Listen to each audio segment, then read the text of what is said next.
डेफिशियन्सीला, colour फॉर्मेशनला किंवा इतर ठिकाणी तेलबियांसाठी, मक्यासाठी हे आम्ही रेकमेंड करतो.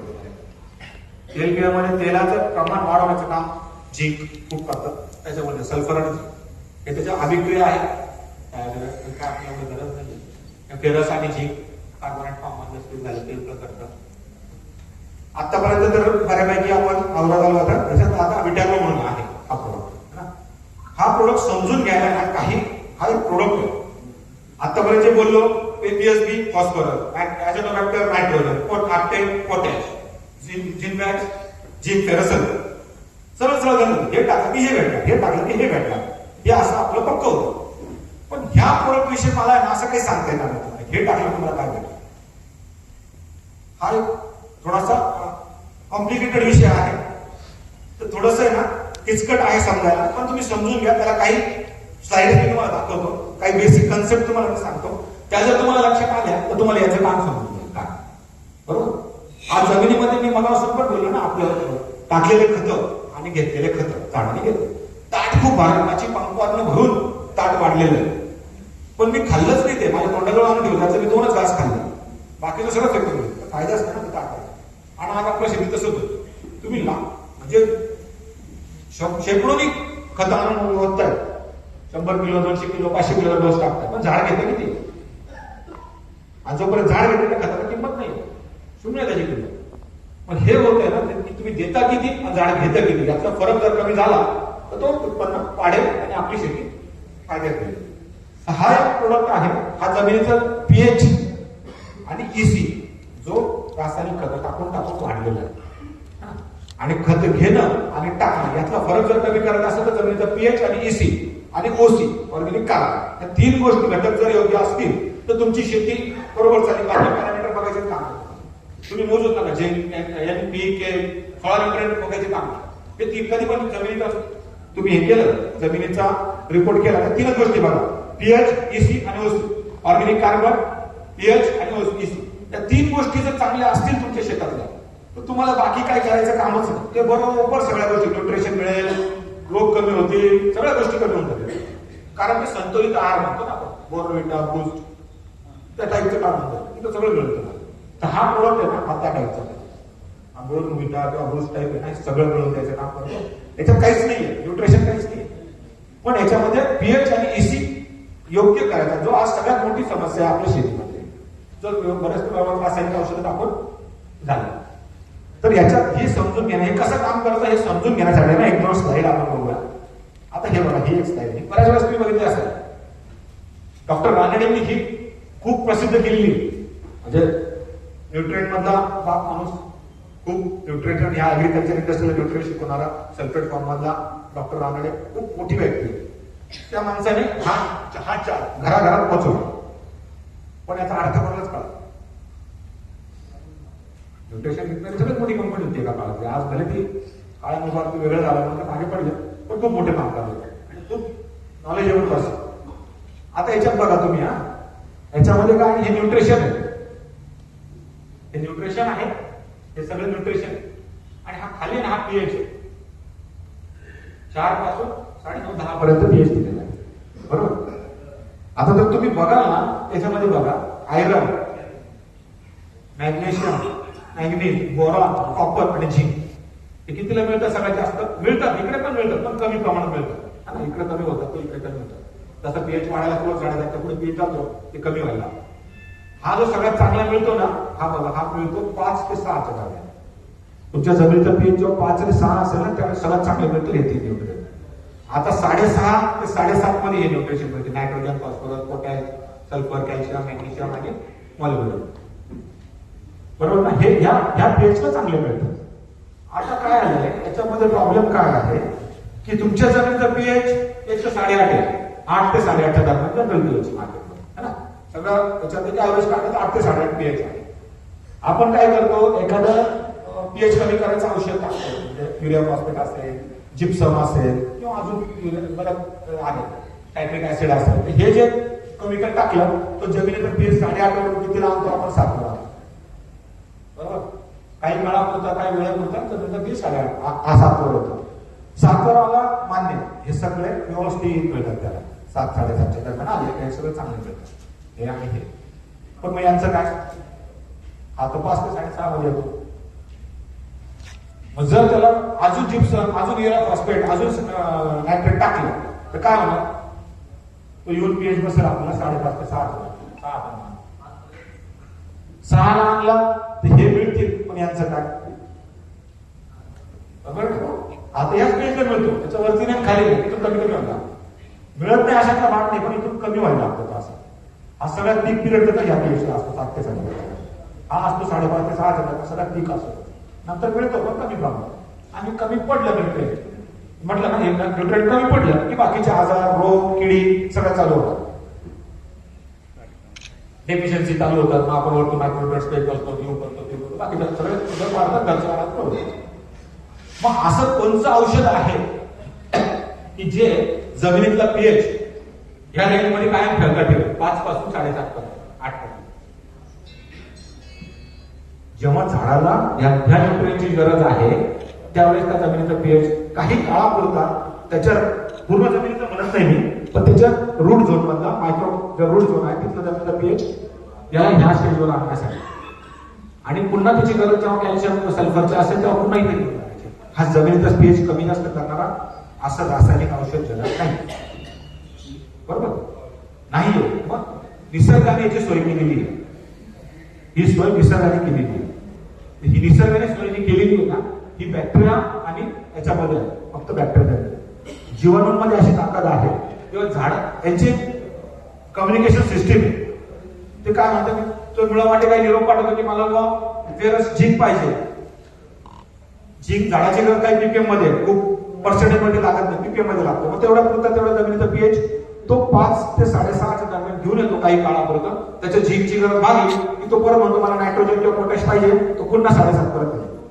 आणि म्हणून आपण जमिनीला म्हणतो जमीन जिवंत आहे, तिचा पीएच खालीवर होत राहिला. आणि हे काम करतं फक्त बॅक्टेरिया, आणि ज्या बॅक्टेरिया करतात त्या बॅक्टेरिया ह्या विटागोमध्ये. हा जमिनीचा पीएच मोबालाइज करायची ताकद या बॅक्टेरिया. हे तुम्हाला काही देणार नाहीये, हे नायट्रोजन देणार नाही, फॉस्फरस देणार नाही, पोटॅश देणार नाही, झिंक नाही, फेरस नाही, काही देणार नाही. पण हा जमिनी तुम्हाला मोबालाइज करत ठेवेल.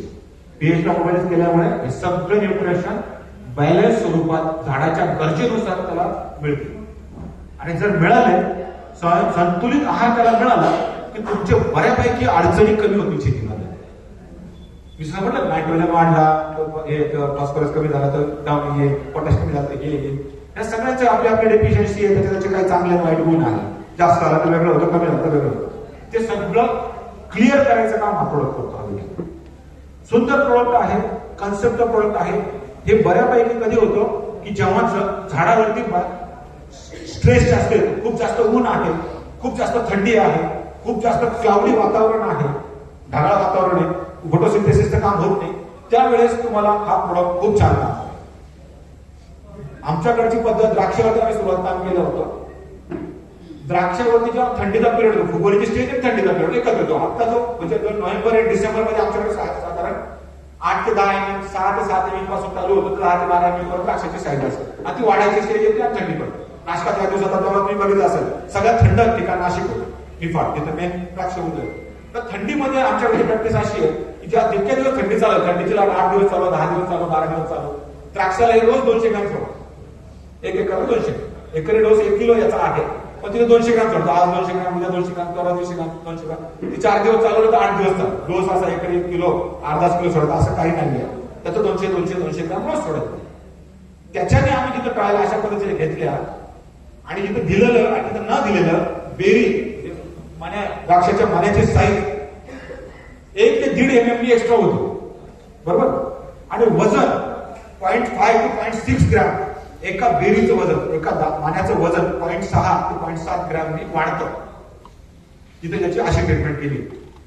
जर तुम्हाला 1-1.5 mm साईज वाढणं, विचार करा. दुसरी गोष्ट 0.6, 0.5 ग्रॅमने वाढलेलं समजा, अर्धा ग्रॅम. एका झाडा, एका द्राक्षाच्या घडामध्ये 120 मणी आम्ही ऍव्हरेज ठेवतो एक्सपोर्ट वाला. कदाचित तिकडे जास्त ठेवत असते बेदाणे आलो, पण खरी स्टँडर्ड 120 मण्यांचंच आहे. 120 मणी गुणिले अर्धा ग्रॅम गुणिले 40 घड एका झाडावर गुणिले 990 झाड, गुणाकार करा केवढा होतो? 0.5 ग्रॅमनी एका मण्याचं वजन वाढणं आणि एका घडामध्ये 120 मणी असणं, एका झाडावर 40 घडा असणं आणि एका एकरमध्ये 990 झाडं असणं. गणित करा, तो साधारण 2 ते 2.5 टन एकरी उत्पन्न वाढवतं. 100 रुपये भाव, 70 रुपये भाव सांगतो. प्रोडक्टचं किंमत आहे 1400 ते 1500 रुपये 2 किलो. 8 किलो जास्त थंडीत आली, 2 किलो वापरला 2,500 रुपये खर्च आला, 3,000 रुपये खर्च आला. 3,000 जर दीड टन उत्पन्न वाढत असेल तर किती मोठा फरक. या प्रोडक्ट तुम्हाला काहीच रिझल्ट दाखवणार, फक्त तुम्ही वापरलं न वापरलं तर त्यावेळेस लागेल. आणि बेरी त्या जर वापरले 2 चाके बंच घ्या आणि याचं वजन आम्ही एक काट्यावरती छोटे काटे येतात ना ते सोनाराकडचे, ते घेऊन जाऊन त्याच्यातलं मनातलं वजन 0.5 to 0.6% ऍव्हरेज मध्ये वाढतो. असा हा प्रोडक्ट आहे. थोडासा समजायला काय पाहिजे आहे हे तुम्हाला सांगितलं. तापमानाचं टेम्परेचर जसं कमी जास्त होतं की तशा पद्धतीचं तुमचं न्यूट्रिशन काय मिळतं काय नाही मिळत. 43 ते 50 डिग्रीला काहीच मिळत नाही. 33 ते 43 डिग्रीला फार कमी नायट्रोजन लो होतो, मिनिमम होते पीक. दुसरं काही एल आहे. एल म्हणजे लो, एल म्हणजे नाही, अवेलेबलच होत नाही. मीडियम आणि गुड सगळ्यात चांगलं मिळतं. 16 ते 24 डिग्रीच्या टेम्परेचर मध्ये सगळ्यात चांगलं मिळतं. साधारण 24 ते 32 डिग्री मध्ये बऱ्यापैकी मीडियम साईज सगळं न्यूट्रिशन मिळतं. आणि त्यासाठी हे मिळतं. म्हणजे तापमानाचा पण फरक त्याच्यावर पडतो न्यूट्रिशनचा. हे कशाबरोबर काय चालतं मिक्स करताना, पंचरासायनिक औषधं पंचखताबरोबर चालतील, कशात नाही चालणार, हा एक चार्ट आहे. हे झाल्यानंतर थोडं पॉज होतो. बॅसिलस सबटिलस मग कसे म्हटल्यासारखं बॅक्टेरिया सगळ्या जगामध्ये मान्यता प्राप्त बुरशीनाशक, ब्रॉड स्पेक्ट्रम बुरशीनाशक, खूप वेगवेगळ्या बुरशींवर चालणारा बुरशीनाशक. जैविक मधलं ट्रायकोपेक्षा 100 पट जास्त काम करतात. ट्रायकोटच्या आपले लिमिटेशन्स आहेत. जसं ट्रायको वापरतात तुम्हाला माहिती, 70 डिग्री ह्युमिडिटी पाहिजे, 32 डिग्रीपेक्षा जास्त टेम्परेचर नको, नंतर त्याला प्रिव्हेंटिव्ह काम नाही करत, आल्यानंतरच काम करतं, बरोबर. हे त्याचे लिमिटेशन्स आहेत. त्याला बुरशीनाशकाचे स्प्रे चालत नाही कारण ती बुरशी आहे. मग अशा आपण बघितलं बुरशीवर चालत नाही. हा बॅक्टेरिया याला काय प्रॉब्लेम नाही, बुरशीनाशकासोबत मारा, कीटकनाशकासोबत मारा, त्याला 5 डिग्री टेम्परेचर राहो तर 25 डिग्री टेम्परेचर राहो, कशातही चालतो. एकदम मोठा ब्रॉड इफेक्ट. म्हणजे ऍग्रिकल्चर मध्ये, बायोलॉजिकल मध्ये, बुरशीनाशकांमध्ये सगळ्यात राजा आणि सगळ्यात किंग औषध जर आज काय असेल तर बुरशीनाशक आहे. बॅसिलस सबटिलस, सेटलेक्स नावा सगळ्या बुरशीनाशकांसोबत चालतो. हे मग जर पडलं ट्राय आपलं स्ट्रेप्टोसायक्लिन, वेरिडामायसिन, कॉपर या 2-4 गोष्टी सोडल्या तर बाकी सगळ्या कीटकनाशकांसोबत चालेल, सगळ्या बुरशीनाशकांसोबत चालेल, सगळ्या टेम्परेचरला चालेल. येण्याच्या अगोदर मारा प्रिव्हेंटिव्ह चालेल, आल्यानंतर मारा क्युरेटिव्ह चालेल, सगळं चालेल, एकदम कशातही चालेल. पावसाळ्याच्या दिवसामध्ये बऱ्याचशा आहे की बुरशीजन्य जे आपले बऱ्यापैकी औषधं, आपले स्पर्शजन्य औषधं आहेत, बुरशीनाशक आहेत, ते वाहून जातात पाऊस पडला. त्याच्यासोबत जर सेटलेक्स घेतला असेल तर हे वाहून नाही जाणार.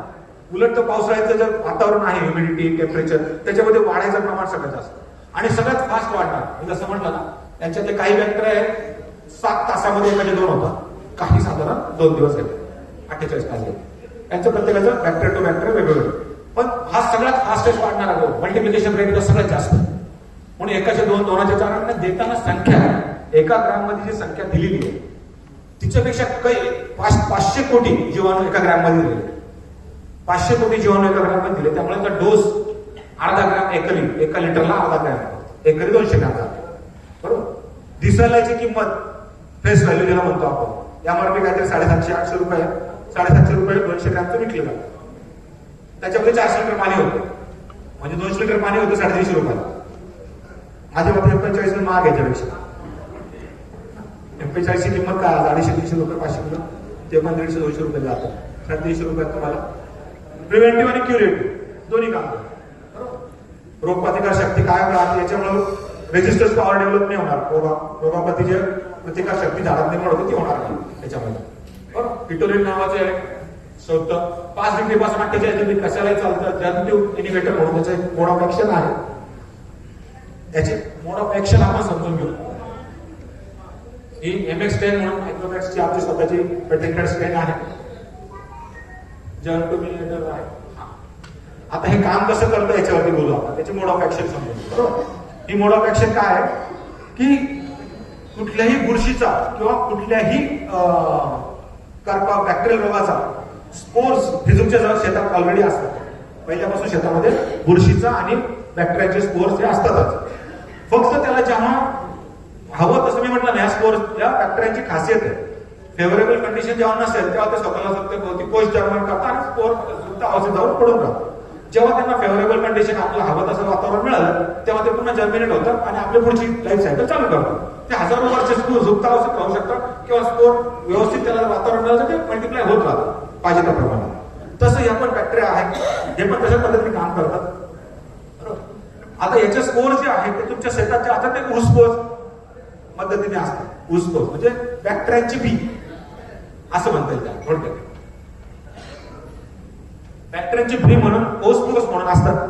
जेव्हा तुमच्या शेतामध्ये हे टेम्परेचर तयार होतं, तापमान है ना 90 मिनिटापेक्षा जास्त काळ 17 ते 32 डिग्री सेंटीग्रेड पर्यंत तापमान असलं, आर्द्रता 98 डिग्री पेक्षा जास्त असेल म्हणजे पावसाळ्यातलं वातावरण चालतं, जे ओलावा असतो भरपूर 98 किंवा हे जर असलं तर डावणीची सायकल आहे थोडक्यात, म्हणून डावणी दिली. अदरवाईज 70 डिग्री पेक्षा जास्त जरी ह्युमिडिटी असेल तर बाकी कार्पेचे स्पोर्स वगैरे जर्मिनेट व्हायला सुरुवात होते. हे 90 मिनिटापेक्षा जास्त जर राहिलं हे वातावरण तर ऊस स्पोरचं झूस स्पोर झालं रूपांतर होतं. हे जे नाही झूस स्पोर, हे ऊस स्पोर आहे, त्याचं स्पोर इंजिनियर होतं 15 ते 18 दिवस 5 ते 8 दिवसामध्ये ते झूस स्पोर तयार होतं. हे झूस स्पोर एकदम हलके आहेत आणि ते हवेने पाण्याने आपल्या हाताने अंगाला लागून इकडे तिकडे पसरतात. हा जिथे जातो पडतो वनस्पतीच्या अंगावर, ज्याच्यावर पडेल, पानावर पडो, फुलावर पडो, फळावर पडो, त्याच्यावर पडो, तिथे तो रुजतो. तो रुजतो कसा की ती बी सारखं आहे. ऊस बी आहे, त्याला एक मूळ सुटतं, मूळ त्याला जर्मट्यूब म्हणतात. जर्मट्यूब मूळ सुटतं, जसं बी पेरलं कसं खाली मूळ भेटतं ना तसं मूळ सुटते आणि ते मूळ वनस्पतीच्या अंगात जातं, शरीरात जातं आणि वनस्पतीमधला अन्नरस शोषायला सुरुवात होते. वनस्पतीचा अन्नरस शोषायला सुरुवात होते तसं तो इकडे त्याची वाढ व्हायला सुरुवात होते. मग बुरशी ती 2, 4, 8 दिवसांनी आपल्याशी पांढऱ्या रंगाची बुरशी त्याच्यावर दिसायला. बुरशी दिसायला आले मग डावणीचा अटॅक असेल, गुरी असेल, डावणी असेल, कप्पा असेल, त्याच्या ते पुढे करून तसं वाढायला सुरुवात होते. पहिले त्याला ऊसपोर्स मध्ये असतात, वातावरण झुसपोर होतं, झुसपोर मध्ये वाढायला सुरुवात होती, पेशी बुरशीच्या एका लेवल पर्यंत वाढ झाली, पुन्हा ते ऊसपोर म्हणजे पुन्हा बी तयार करतात, पुढे जमिनीत सोडून देतात. आपण त्याच्यावर डावणी बुरी प्रतिक्रिया औषध भरपूर रासायनिक औषध मारतो, ते पुन्हा असं सरकत चालतं, परत ते ऊसपोर होतं, त्याप्रमाणे असं ते सरकत कायम चालू शकतं. हे डावणीची सायकल ही बऱ्याचशा बुरशींची सायकल आहे अशीच. ऊसपोर झुसपोर झाडावर जाणार, पुन्हा वाढणार, बुरशी करते. याच्यामध्ये याचं सेटलेक्सचं काम काय आहे ही जी सायकल आहे, तुम्ही जर याला प्रिव्हेंटिव्ह मारू म्हणजे रोग येण्याच्या अगोदर ह्या टेम्परेचर ना, हे जे टेम्परेचर ही कंडिशन येणार आहे आपल्याला, याच्या आत जर ते मारलेलं असेल याला ना या ऊस स्कोरला हा झूस स्कोर मध्ये रूपांतरित होऊन दिला, याला कन्वर्ट होतं. त्याला ऊस स्कोर मधून झूस स्कोर मध्ये जाऊ देणार नाही. जाऊन दिला की पुढची सगळी गोष्ट थांबते ना, कारण झूस स्कोर मध्ये जाते तोपर्यंत उडत नाही, पानावर पडत नाही, तो वाढत नाही, तो वाढू देणार. ही ती त्याची पहिली ऍक्शन, हे प्रिव्हेंटिव्ह बरोबर. म्हणजे ऊस स्कोरचं आम्ही म्हणतो ना, डावणी द्राक्षाची बाग छाटली किंवा डाळीची बाग छाटली की पानं सगळं खाली आपण बरं 4-8 दिवस तिथं जातो, त्याच्यानंतर आपण ते काही दिवस काढतात. तुम्ही आता डाळिंबाचं सगळं काढायला काढतात. आमच्याकडे द्राक्षाची पद्धत कशी तिकडे कुट्टी करून तिथं गोड धावतात, त्या बोधावर टाकतात. त्याच्या जुनी जे एप्रिल छाटणीमध्ये जे काय स्कोर्स आहेत ऊस तशी जमिनीत आहे. ज्या दिवशी पाऊस पडला की दुसरं पुढची सायकल चालू.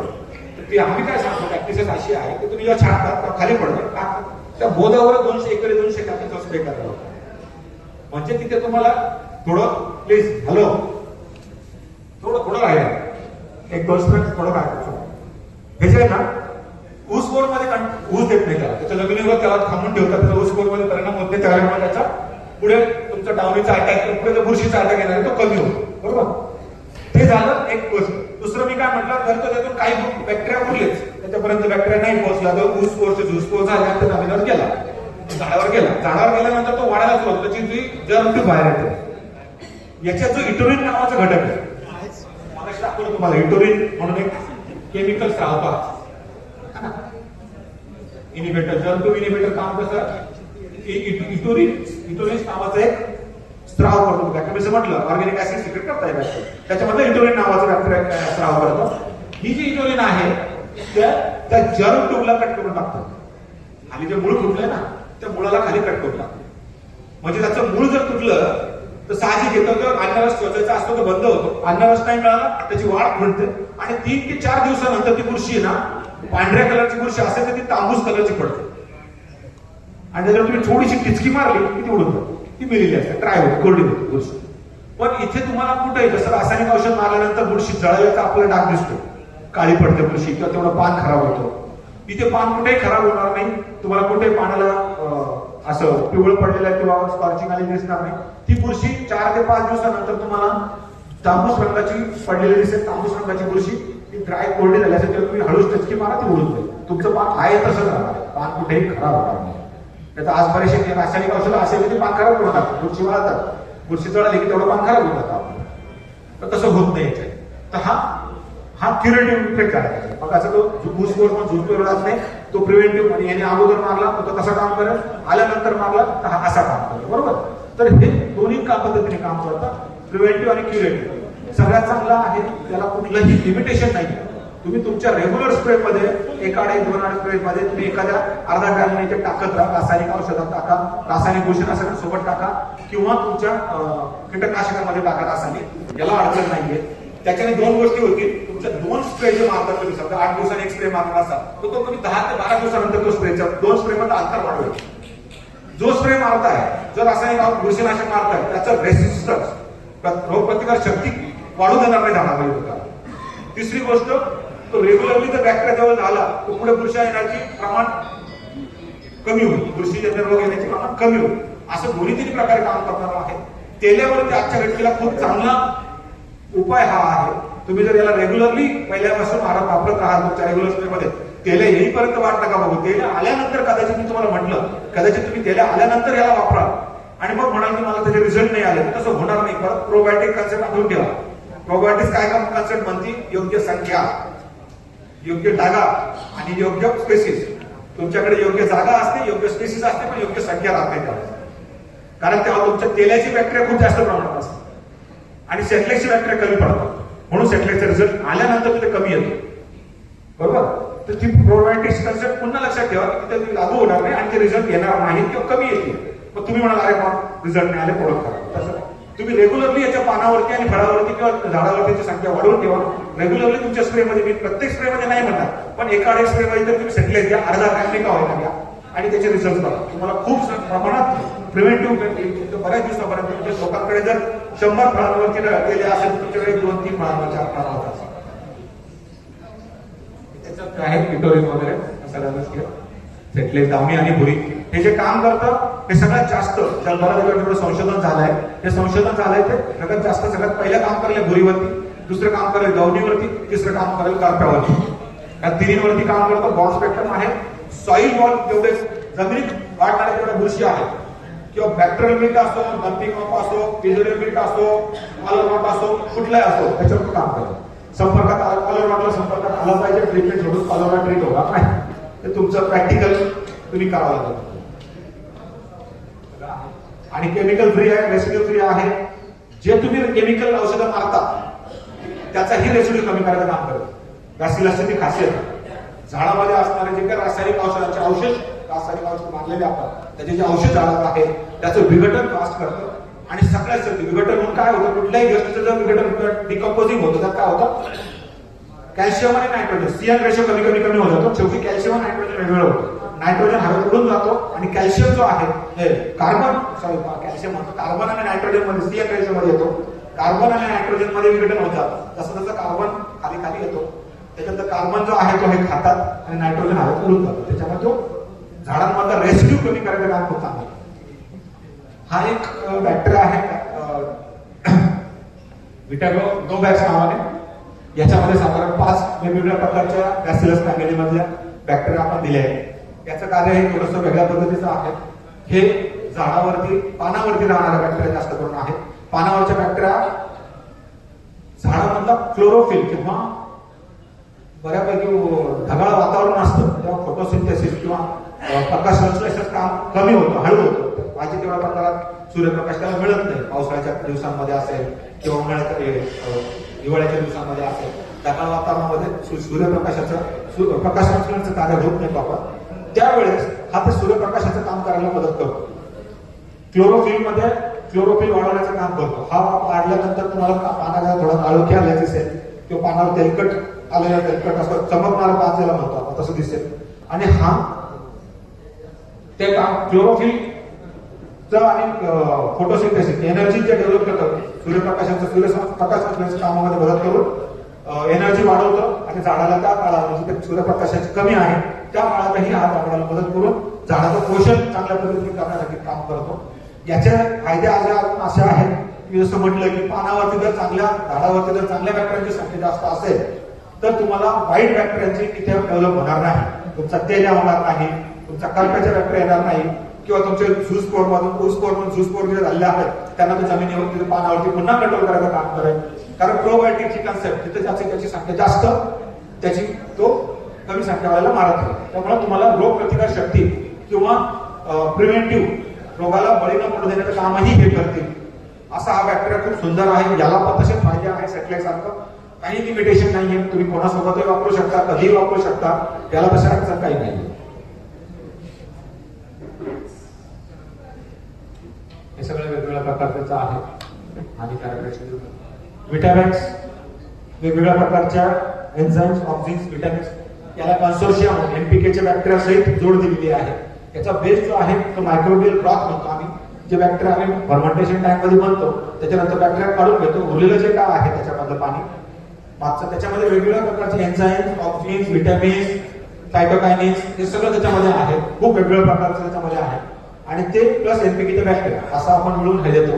व्हाईट रोड डेव्हलपमेंटसाठी खूप चांगलं काम करतं. तुम्ही एनपीकेच्या बॅक्टेरियापेक्षाही त्याला पांढरी मुळी वाढवण्यासाठी काम करा. केळीवरती खूप चांगला जाणारा आहे. खूप मोठ्या प्रमाणात व्हाईट रोड डेव्हलपमेंट होतात. 1 ते 2.5 लिटर साधारण प्रमाण आहे त्याचं. निमॅटोबॅक्स, टॅसिलो रूट नॉट निमॅटोडचं काम करतो. अर्धा किलो एकरी डोस आहे. नंतर तो आता डाळिंब, पेरू, सोलेन्सी फॅमिली मधले भाजीपाला, टोमॅटो, वांगी, काकडी, दोडके, बटाटे, दोडके किंवा गिलके हे सगळ्या वेलवर्गीवर त्याच्यामध्ये निमॅटोड खूप मोठा विषय आहे. त्याच्यावरती हे खूप चांगलं काम करतं. प्रिव्हेंटिव्ह एकरी अर्धा किलो द्यावा लागेल. परंतु आमच्या माहितीनुसार जेव्हा आम्ही आणलं तर अर्धा किलो डोसचं रेकमेंडेशन केलं होतं. आत्ताची गरज अशी आहे की ती थोडा वाढवावा लागतोय डोस, कारण निमॅटोडची संख्या तुम्हाला परत म्हटलं प्रोबायोटिक कन्सेप्ट ज्याची संख्या जास्त त्याचा रिझल्ट येईल, याची संख्या त्याच्या तुलनेत कमी पडायला लागली. त्याच्यामुळे याची डोस पहिला डोस तरी एकरी 1 किलो द्या, नंतर साधारण 30 ते 45 दिवसानंतर तो रिपीट करत राहावा लागेल. निमॅटोड ही अशी गोष्ट आहे की एकदा डोस घेऊन कंट्रोल होणारी नाहीये, त्यामुळे रिपीटेडली तुम्हाला वापरत राहावं लागेल. ज्यावेळेस रेस्टिंग पिरियड असेल तेव्हा एखादा डोस घेऊन थांबून घ्या, पण जेव्हा फळ धरत असेल झाडावरती त्यावेळेस तुम्हाला ते रिपीटेडली 30 ते 45 दिवसानंतर परत देत राहावं लागेल. तेव्हा तो प्लॉट कंट्रोल मध्ये राहील, निमॅटोड जाणार नाही, जमिनीचा निमॅटोड कायम स्वरूप जातो. हे सगळं आहे ही निमॅटोडची सायकल आहे. निमॅटोडच्या गाठी अशा होतात. एक अजून हे झालं बऱ्याचसाठी बुरशीनाशक, कीटकनाशक. आता याच्यात हा एक प्रोडक्ट आपण थांबू थोडंसं, मला वाटतं बऱ्याच कंटाळले आणि जास्त जीव घेण्यात अर्थ नाही. हे जैविक कीटकनाशक आहे. आतापर्यंत आपण बुरशीनाशक विषयी बोलतो. जैविक बुरशीनाशक आहे. हे आळीच्या ज्या सुरुवातीच्या 3 अवस्था आहेत, 1, 9, 3 लार्वा ज्या होतो त्याच्या पुढे किंवा एडल्टला मारणार नाही. सुरुवातीच्या 3 अवस्था आहेत त्याला हे कंट्रोल करेल. आळीच्या अंडी मारेल, अंड्यात मारलं ते लार्वा ते मारेल. त्या पोझिशन आहे तिन्ही यांना कंट्रोल करेल. 4थ्याला मोठी झाल्यानंतर कंट्रोल करेल. याच्यामध्ये 3 जैविक कीटकनाशक एकत्र केलेले आहेत. एक वर्टिसिलियम आहे, दुसरं मेटलायझिम आहे आणि तिसरं बिवेरिया आहे. असं तिघांचं कॉम्बिनेशन आहे. हे तिन्हीमध्ये काही याच्यामध्ये काही स्पर्शजन्य काम करतात, काही जण त्याच्या अंडी मारायचं काम करतात. असं दोन्ही तिन्ही मिळून याचं कंबाईन कॉम्बिनेशन खूप चांगलं आहे. हे प्रोडक्ट बनवलं गेलं होतं उसावरच्या हुमणीसाठी. उसावरची हुमणी येते ना, हुमणीसाठी हे बनवलं गेलं होतं. आणि हे जमिनीत टाकलेलं असेल, हे जमिनीत वाढत आहे, ह्या बुरशा आहेत हे लक्षात ठेवा. त्याच्यामुळे बुरशीनाशकासोबत चालणार नाही. म्हटलं काय आहे ते बुरशीजन्य आहे, त्यामुळे बुरशीनाशकासोबत चालणार नाही. तुम्हाला कीटकनाशकासोबत देऊ शकता. एखादं गॅस पॉइझन जर याच्यावर दिलं जास्त चांगलं काम करेल, कारण यांना काम करण्यासाठी ती जी कीड आहे त्याच्या संपर्कात हे येणं, त्याच्या अंगाला हे लागणं हे गरजेचं आहे. त्याच्यामुळे गॅस पॉयझनचं जर एखादं औषध असेल तर गॅस पॉयझनमुळे कीड इकडे तिकडे सरकेल आणि कुठेतरी येऊन त्याच्या संपर्कात येईल आणि ती मरेल, असं त्याचं मोड ऑफ ऍक्शन आहे. हे तिन्ही लार्वा म्हणजे तिन्ही अंडी मारायची पण त्याच्यात ताकद आहे. खूप चांगलं अळाईवरती जेव्हा मक्यावरती अळाईचा खूप मोठा अटॅक होता त्यावेळेस बऱ्यापैकी हे वापरण्यात आलं. मिलीबगवरती हे खूप चांगलं चालतंय, मिलीबगवरती खूप चांगलं काम करतंय. दुसरी गोष्ट अळाईवरती हुंडीवरती काम करतंय. सकिंग पेस्ट वरती काही प्रमाणात उडणाऱ्या ज्या किडी आहेत त्याच्यावर काही प्रमाणात काम करेल. मी म्हटलं की याच्या संपर्कात आलं पाहिजे, संपर्कात नाही आलं तर रिझल्ट येणार नाही. त्यामुळे त्याची गॅरंटी नाही की 100% कंट्रोल. आळाईवर जरूर कंट्रोल मिळेल, हुंडीवर कंट्रोल मिळेल, मिलीबगवर कंट्रोल मिळेल, पण उडणाऱ्या किडी सकिंग पेस्ट याच्यावरती कदाचित तितकं रिझल्ट नाही मिळणार. कुठेतरी चांगला याच्यामध्ये येत नाही, तो प्लस मायनस होईल. त्याच्यामुळे त्याची गॅरंटी देता येत नाही. पण खूप चांगलं उत्पादन आहे, जैविक असल्यामुळे 100% रेसिड्यू फ्री आहे. उद्या बाजारात न्यायच्या आदल्या दिवशी मारा, चालतंय, काही अडचण नाही. कुठला रेसिड्यू याच्यात राहणार नाही, कुठलाही अडचण तुम्हाला येणार नाही. मायक्रोरायझर बऱ्यापैकी माहिती आहे सगळ्यांना. मुळाच्या सोबत राहतो, मुळाच्या सारखं पांढऱ्या मुळीचं काम करतो. मुळीची जिथपर्यंत झेप नाही, तुमची मुळी जिथपर्यंत जाऊ शकत नाही तिथपर्यंत हा जातो, तिथलं अन्नद्रव्य याला सगळ्यात बुरशीजन्य रोगांपासून वाचवतो, हानिकारक बुरशींपासून वाचवतो, अन्नद्रव्याची पूर्तता करतो. नंतर झाडाला धरून ठेवण्याचं जे मुळाचं काम आहे ते सगळं करावं आणि मुळाच्या कक्षेपेक्षा बाहेरचे जे अन्नद्रव्य आहे तेही झाडाला मिळून त्याचं काम करावं. याची इतक्या लांबपर्यंत जातो की काही सायंटिस्ट म्हणतात की 1 किलोमीटर पर्यंत लांब जातो, वाढत वाढत जर आणि आता एक रिसेंटली राजस्थानमध्ये हे झालेलं आहे. साधारण 70 ते 80 फूट खाली कॅक्टस दे ना, कॅक्टस म्हणतो ना त्याला, निवडून झाडा वाळवंटात निवडूनच येतं. ते का जगतं बुवा? तेव्हा ते संशोधन करत होते की त्याच्या मुळावरती एक मायक्रोरायझर सापडला. तो साधारण जमिनीमध्ये 40 ते 80 फूट खाली जातो आणि त्याला पाणी मिळून देतो 80 फूट. इतकी ताकद याच्यात आहे. त्याच्यामुळे काही सायंटिस्ट म्हणणं आहे की ते 1 किलोमीटर पर्यंत लांबपर्यंत वाढत जातं, जिथपर्यंत तुमची मुळी जाऊ शकत नाही. किंवा मुळीचं कक्ष आपल्या पाण्याच्या पुढे असतं आणि तेवढ्याच एरियातलं तो अन्नद्रव्य घेतो. म्हणून जिथे झाडावरती अन्नद्रव्याची कमतरता येईल किंवा झाडावरती खूप लोड आहे त्यावेळेस झाड फळगळ होणार आहे किंवा फुलं सेट होणार नाहीये, बऱ्यापैकी न्यूट्रिशन कमतरता झाली तर त्याला हे होतं, फळ सेट होऊन पडून जातं, गळून जातं. त्यावेळेस तुम्हाला मायक्रोरायझर वापरता येईल. किंवा पांढऱ्या मुळीची गरज असेल आपल्याला, कारण पांढऱ्या मुळीची फुटण्याची एक वेळ आहे. जोपर्यंत मॅच्युअर पान तुमच्या 45 द्राक्षामध्ये 45 दिवसाचं पान मॅच्युअर होतं, जोपर्यंत पान मॅच्युअर नसेल तोपर्यंत मुळे तयार होणार नाही. तुम्ही काही टाका, युनिक ऍसिड टाका नाही तर अजून सोनं नेऊन टाका, पांढरी मुळी तयार होणार नाही. जेव्हा मॅच्युअर पान झाडावर आहे तेव्हाच ती मुळी तयार होईल.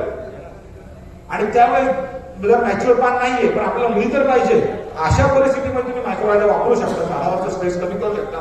तो तेच काय करायची पांढरी मुळी काम करतात, पाणी आणि अन्नद्रव्य त्या झाडाला त्याच्या बदल्यात तो त्याच्याकडनं त्याला लागणारं अन्नद्रव्य त्या झाडाच्या मुळीतून घेतो. एक्टो आणि एंडो 2 प्रकारचे असतात. त्याच्या दोन्हीचं मिक्सचर दिलेलं आहे. काही मुळाच्या आत जाऊन राहतात, काही मुळाच्या बाहेर येऊन असोसिएशन करतात. दोघांचं सहजीवन आहे आणि हे काम करतात.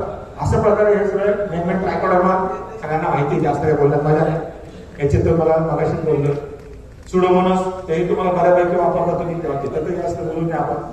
डिकम्पोजिंग बॅक्टेरिया मगाशी म्हटलं, एकरी 1 किलो लागतो किंवा 9 टन शेणखताला 1 किलो लागतो. 9 टन तुमचं सेंद्रिय खत, मळी असो, शेणखत असो किंवा इतर काही असो, कुजवायला 1 किलो लागतो 9 टनासाठी. वापरण्याची पद्धत तीच आहे. ओलावा 70 अंशापेक्षा जास्त पाहिजे, 3 फुटापेक्षा जास्त उंची नसावी. तुमचा जो डेपो लावता किंवा ढीग लावता 3 फुटापेक्षा जास्त नसावा, सावलीत असावा. आणि त्याला जर शक्य झालं पलटी मारता आली तर 8-10 दिवसांनी, तर ते खूप 40 ते 45 दिवसात शेणखताचा ढीग जर 3 फुटाचा असेल तर 1.5 फुटाचा राहून जातो 45 दिवसात. 45 ते 60 दिवसात 100% डिकम्पोजर होईल. 5 वेगवेगळे बॅक्टेरिया त्याच्यामध्ये असणारे वेगवेगळे प्रोटीन डिकम्पोजिंग करायला वेगळे बॅक्टेरिया लागतात, कार्बोहायड्रेट डिकम्पोजिंग करायला वेगळे लागतात, मळीमधलं वॅक्स डिकम्पोजिंग करायला वेगळे बॅक्टेरिया लागतात. वेगवेगळ्या प्रकारचे 5 बॅक्टेरियांचा समूह याच्यात आहे. त्याच्यामुळे ते कुठल्याही प्रकारचं सेंद्रिय पदार्थ असेल त्याला कुजवून टाकतात. हे काही कीट बनवले त्याचे तेच प्रोडक्ट हे दिलेले आहेत. विटाप्रोटीन हा एक बुरशीजन्य बुरशीनाशक आहे. हा पावडरी मिल्ड्यू, डाउनी मिल्ड्यू दोघांनाही कंट्रोल करतो, करप्यावरही कंट्रोल करतो. सेटलेक्स मध्ये जसं बॅसिलस सबटिलस आहे, त्याच्यामध्ये 3 बॅक्टेरियाचा समूह आहे. बॅसिलस सेटलेक्स, बॅसिलस सबटिलस, बॅसिलस बिबिलस अशा 2 आणि अजून एक आहे जो कंपनी डिस्क्लोज करत नाही, 3 जणांचा आहे. याच्यामध्ये आमच्याकडे असणाऱ्या किंवा ऍग्रिकल्चर इंडस्ट्रीमध्ये जेवढे जैविक औषधं आहेत यांच्यापैकी सगळ्यात जास्त काउंट याच्यामध्ये आहे. 15 बिलियनचा काउंट एका ग्रॅम मध्ये आहे. 1500 कोटी जीवाणू एका ग्रॅम मध्ये आहे. याचा डोस 0.25 ग्रॅम आहे. एका लिटरला 4 लिटरला 1 ग्रॅम असं त्याचा डोस आहे. आणि बुरशीजन्य कुठल्याही रोगावरती काम करतो. भुरीवरती खूप चांगलं काम करतो. द्राक्षामध्ये डिपिंग मध्ये जनरली वापरला जातो. घडामध्ये येणाऱ्या भुरी लावणी याच्यासाठी आणि स्पेशली लावणीसाठी लावणी आणि भुरीसाठी खूप चांगलं काम करतो. द्राक्षावर मोठ्या प्रमाणात वापरला जातो. 0.25 ग्रॅम. इलेक्ट्रोस्टॅटिक स्प्रे वापरत असाल तरी चालेल, साध्या स्प्रे वापरत असाल, मॅन्युअल ड्रिप करत असाल, साध्या नॅपसॅकने स्प्रे करत असाल तरी चालेल. एकरी 100 ग्रॅमचा डोस. बीज प्रक्रिया करायला अझोटोबॅक्टरचं एक कॉम्बिनेशन आहे. मोनोकॉटिलर आणि डायकॉटिलर त्यांनी 2 वेगवेगळे केलेले आहेत. रायझोबियम आणि अझोटोबॅक्टर 2 वेगळे दिलेत. एक तर आणि द्विदल वनस्पतीसाठी याच्यावर ट्रायकोडर्मा थोड्याफार प्रमाणात आहे. बीज प्रक्रिया करायला गव्हाला, हरभऱ्याला, सोयाबीनला, कुठल्याही तुम्ही चण्याला वापरू शकता. धन्यवाद. बऱ्याच वेळ घेतला.